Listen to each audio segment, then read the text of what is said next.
My parents ran different businesses. We had a cosmetic and provision shop, which was run by my mom. Then we had a cement shop. Then we had a spare part shop run by my dad. So after school, I would be there.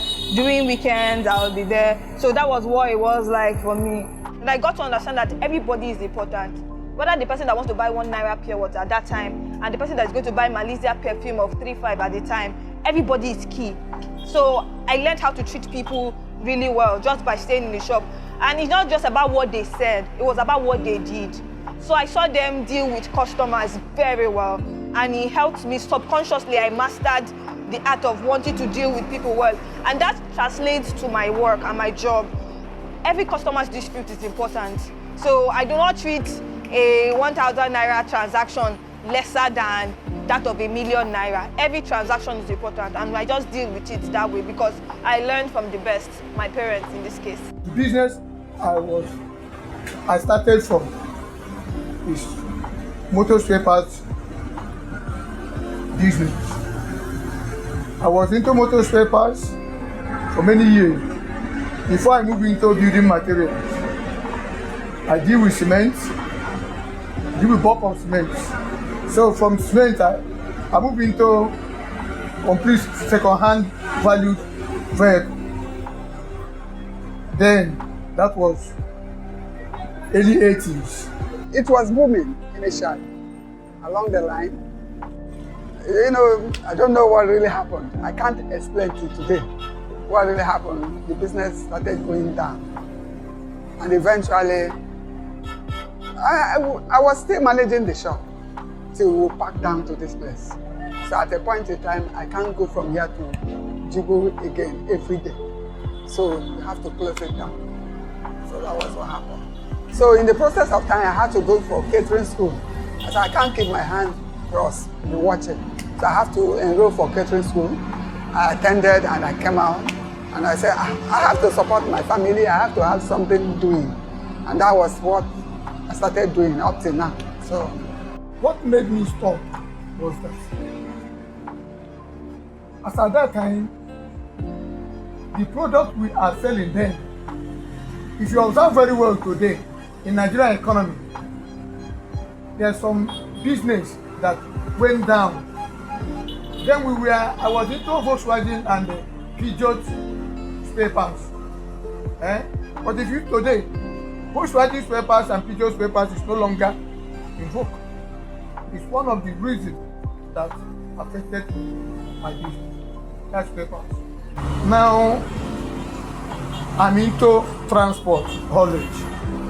We move goods from one place to the other based on the definition of our customer. Would I say at that time I understood the inspiration? So I think my parents understood that there was a need, that people will be needing goods, they'll be needing cream, they will be needing everything that they need. So they just had that shop, and it was strategically positioned at the edge of the street. So people within the street and people outside could access it. So that would be why I know that my dad too, oh my gosh, my dad loves money, he likes business, he likes having conversations. So I understood that he understood the environment too, that people would always have vehicles and they would always need spare parts. So that was what I just felt. My daddy just my parents saw a need and they met it at that point in time. The truth is that we tried different things. At some point I wasn't really aware, but later I got to know. So when the spare parts job was not really flowing, we had to start doing downfall. So my dad had the transport, so he was carrying passengers. What encouraged me to continue was that the children are there, the challenges of them going to school, to meet up with the academic demand. You get a time when or two of them got admission at the same time, and some are still in school. Two got admission at the same time. How are we going to battle this thing? How? And the money is plenty. Well, I look up, look back, look down, look left, look right. I carry one of my downfall. I sold it. Seeing the sacrifices that my parents have made, it made me feel honored and privileged. So when my dad was telling us about 1976, when he finished primary school and started doing business, one other thing that he said, that he told us like years ago, really, was that he saw people get education, university education, and made up his mind that all of his children would.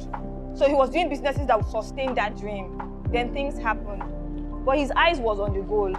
So business income became lower, but the standard of education did not drop.